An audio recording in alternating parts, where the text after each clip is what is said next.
Hello, my diamonds. Sheila True Love here with you. I just want to talk about why it's so important for you to be careful who you leave as your beneficiaries when you make your transition. Because I have my beneficiaries all set up, but I'm changing my beneficiaries. If you're not here to help build me up spiritually while I'm alive, and you want to sit around and cry about me when I make my transition or when I'm gone, I don't have no need for that. I'm thinking about who are the people that's here with me. The people who have been here mostly, to be honest with you, my bestie Teresa, right? And Joyce Meyer's ministries. And I'm definitely going to change my beneficiaries. You have family members who you thought that you could look out for. Why should you look out for them when while you're alive, they feel you don't have nothing anybody want, you don't have nothing nobody need, so they treat you like you're nothing but ass wipe, excuse my French. Something for you to wipe their ass with. They treat you like you're worth nothing. And then when you look at, like I work with the state, I have amazing money that's available in terms of several policies. And I've also taken out several life policies for myself, well over $100,000. So I'm sitting back here and I'm thinking about, why should I leave money to people who treat me like I'm worth nothing because they feel like, oh my God, you're just some old woman. You ain't nothing. You don't have nothing nobody want. You don't have nothing nobody need. You're just something for them to pretty much, let's keep it real. They use you to wipe their rear end with. The Bible says that if you want things to go well for you, if you have children or grandchildren, when you hit the age of 60, they're supposed to look out for you. But then you have these adult children, once they grow up, they sit up there and say that you're not supposed to sacrifice for your parents. Your parents are supposed to sacrifice for you. They say that in one breath, and then in another breath, the same breath actually, they say, what is the definition of love? The definition of love, one of the definition is that you're supposed to sacrifice for those that you love. And these adult children, they sit up there and say, you're not supposed to sacrifice for your parents or what have you. Really? No, but wait a minute. You're supposed to make sacrifices for people you love, so I guess they don't love their parents. You don't owe your parents anything. The Bible says at 1 Corinthians chapter 5, if you have children or if you have grandchildren, they're supposed to repay their parents. Actually, when you're in a position where you have to repay your parents, instead of seeing that as a burden, they don't see it as a blessing. That's a blessing that I'm in a position where I can look out for my mom or my dad, when they did for me when I couldn't. They don't see it that way.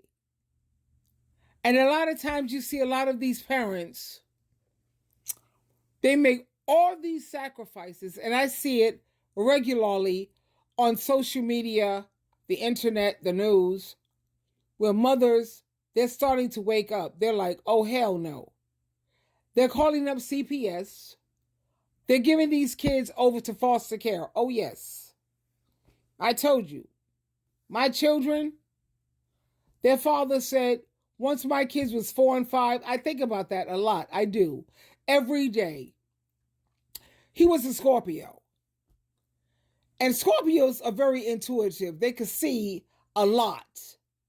He had 4 and 5 years. 5 years to examine what his children would be like. And what did he see in his children? He saw that these are not the kind of kids, maybe some other kind of kids, but these are not the kind of kids that's going to give up their life for you. And when he said give up their life, he was meaning, what about, just take time with your parents. They're not going to even, I just get very upset with that when I think about it. and my children are Jehovah's Witnesses, and being a part of Jehovah's Witnesses, you're taught to throw away your family. If they don't want to be a part of this group, this religion, then you're supposed to throw away your children. You're supposed to throw away your family.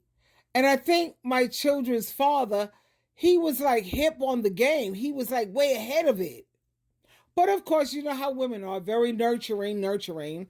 And we stay and we work with these children. And then when they become adults, they sit up here and go on social media.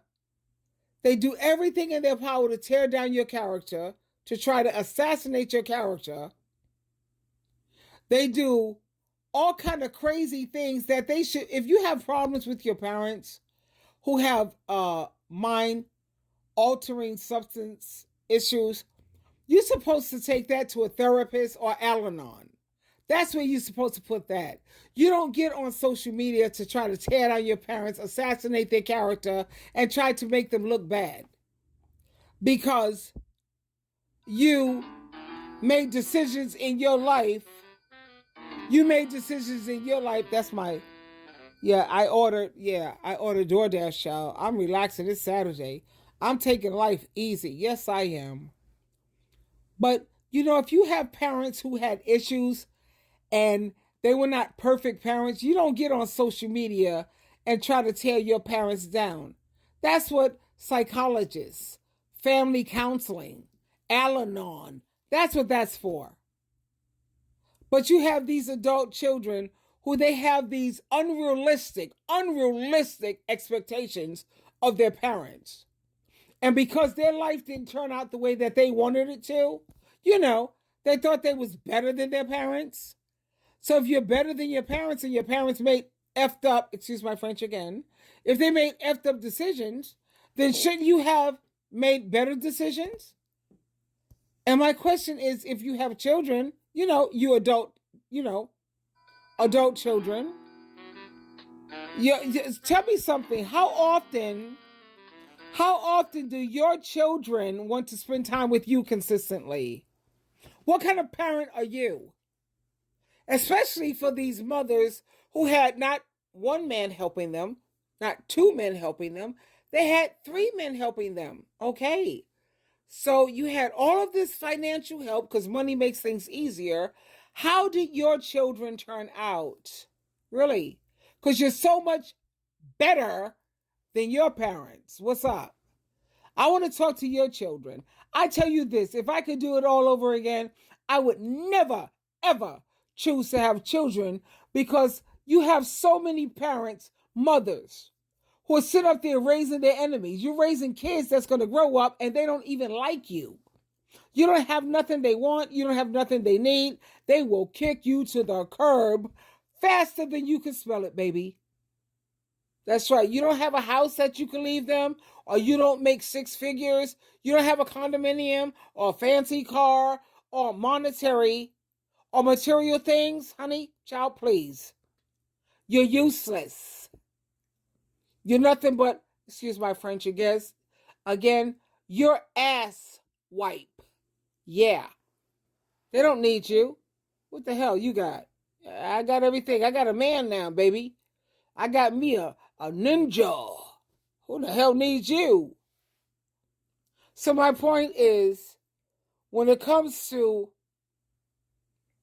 being a parent or a mother or having children, and you still say that you want peace, and you think that you want someone who's going to love you, good luck with that, because that's not guaranteed, baby. You have no idea when you're feeding that baby and you're nurturing that baby to good health and for that baby to become big and strong. Yeah, you could be raising your biggest enemy, somebody who don't even like you. Twinkle, twinkle, twinkle.